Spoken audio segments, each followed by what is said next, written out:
If I have to contextualize my mother in this conversation, it is this. I'm 48 now, 49 in March.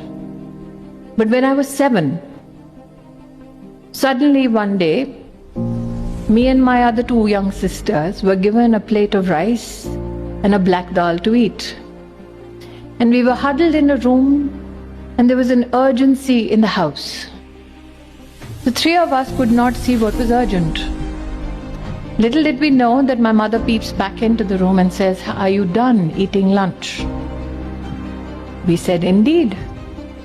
I was 7, the younger one was 5, the youngest 2. And as the leader of the pack, I said, "Well, what can we do now? It's a Sunday." She says, "Your bags are packed, and now you shall leave with me." I don't remember asking her why the bags were packed.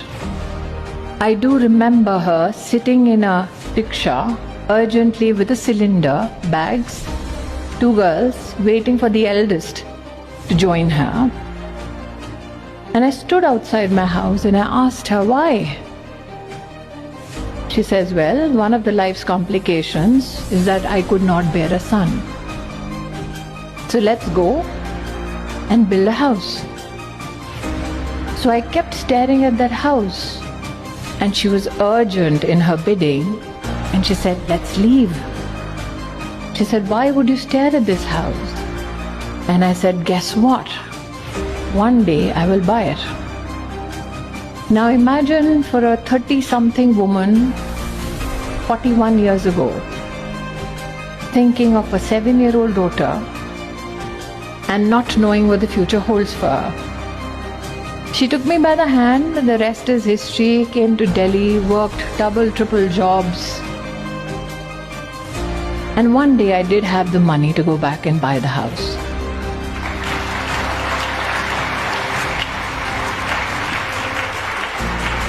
So I stood in front of it and I called her. I said, "I'm right there where you left me 41 years ago, with a desire that can now be monetarily fulfilled." And as mothers are wise and get wiser with age, she said, "Honestly, tell me, do you still want to buy it?" I looked at the house and I knew my wallet, and I said no. She said, "Learn to forgive yourself, learn to forgive your anger, and learn to forgive those who did injustice to you, and that's your best gift to yourself."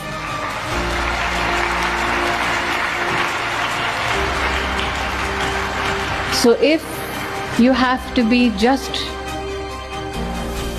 me,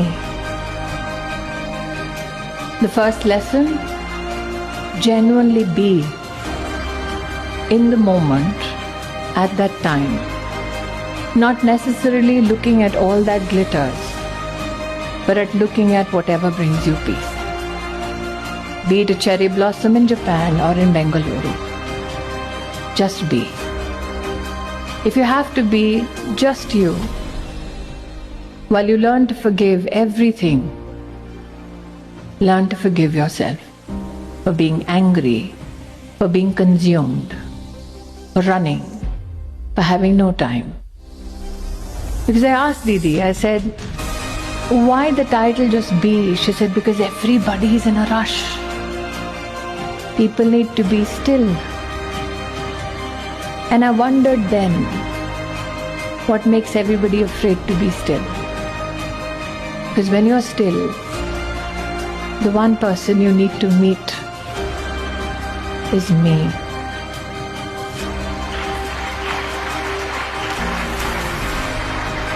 So Miss Abe, I never imagined I would be on a stage where I would make you cry.